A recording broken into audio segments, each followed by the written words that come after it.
wasiirka wasaaradda maaliyadda Somaliland ayaa maanta hortagay gudida dabagalka hantida qaranka ee golaha wakiilada Somaliland waxaana ay ka wada hadleen xisaab xidhka miisaaniyadii sanadkii 2017 ee aynu soo dhaafnay. Kulankani oo ay warbaahintu dibadjoog ka ahayd ayaa markii uu soo dhamaaday waxa ka hadlay halkaasi oo ka warbixiyay waxyaabihii laga wada hadlay. Gudoomiyaha gudida dabagalka hantida qaranka ee golaha wakiilada Somaliland Ibrahim Mahdi Buuba waxaana uu sheegay in xukuumadda madaxweyne Muuse Biixi Cabdi ay la daala dhacayso lacag 80 milyan oo dollarka Mareykanka taasi oo deyn ah oo ay ka dhaxleen xukuumadii madaxweyne Axmed Maxamed Maxamuud Silaanyo waxyaabo badan oo madmadow ku jiray ayaanu isla iftiiminay islana garanay wasiirka iyo tiimka la socda intaba in yar haddaan hoos ugu daadego waxa kamid ah in xukuumadda maanta joogta deyn dhan 80 milyan oo dollar ay kala wareegtay xukuumaddii hore deyntaana ay la ildaran tahay ama xukuumaddu culays badan ay ku hayso bixinteedu waxa kale oo jira oo isla garanay inay jirto dhibaatooyin fara badan oo soo jireen ahaa ilaa imikana aan xal loo helin loona baahan yahay in xal guud loo helo oo ay kamid tahay 2% gobolada bariga markasta oo golaha la hor keeno miisaaniyadda waxa lagu ansixiyaa iyadoo talooyin la raaciyay ilaa 2011 ahaydna talooyinkaasi in la mashaariceeyo oo aanay 2% kana noqon wax si guud siyaasad loogu bixiyo ama aan la garanayn ama meelaha kaba baxsanba gobolka lagu isticmaalo kharashka loo ururiyo 2% ee cashuurta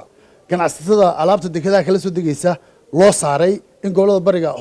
horumarkooda laga qayb qaato waxa soo baxday in wasiirka hor dhignay oo aan cidnaba ka qaranaynin in masaajidka madaxtooyada ku yaala 2017kii laga dhisay gobolada bariga taasoo iyaduna disaster ah ama de waxa aan loo baahnayn ay tahay Saad Ali Shire wasiirka wasaaradda maaliyadda ayaa isaguna ka hadlay deyntani iyo sidoo kale waxyaabihii kale ee kulankaasi lagaga wada hadlay deynta dawladdu ma taqaan lagu leeyahay wax cusub ma dawlad aan deyn gelinin ma jirto waayo dakhliga baahida ayaa had iyo jeer kala badan marka qaarkood isagoo dakhliga iman doono ayaa hadana baahidu ka soo horeysa waa la sii qaataa waa la deynsadaa taas wax caadi weey intii ma taqaan xisaab xidhka la sameeyay loo soo gudbinayay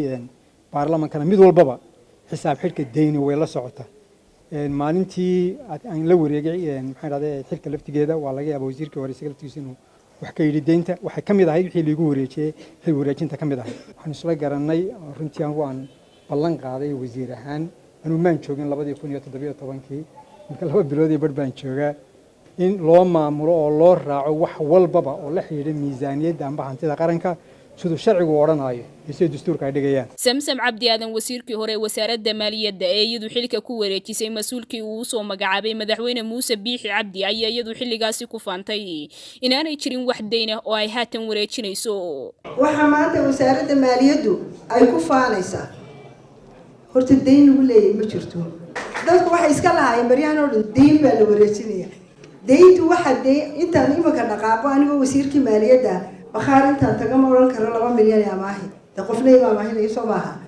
deynta la sheegay wasaarad lagu yeeshay ama dawladda lagu yeeshay waxa weeyaan tiyo mushaharka la bixin kari waayo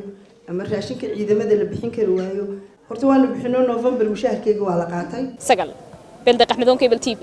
Hargeysa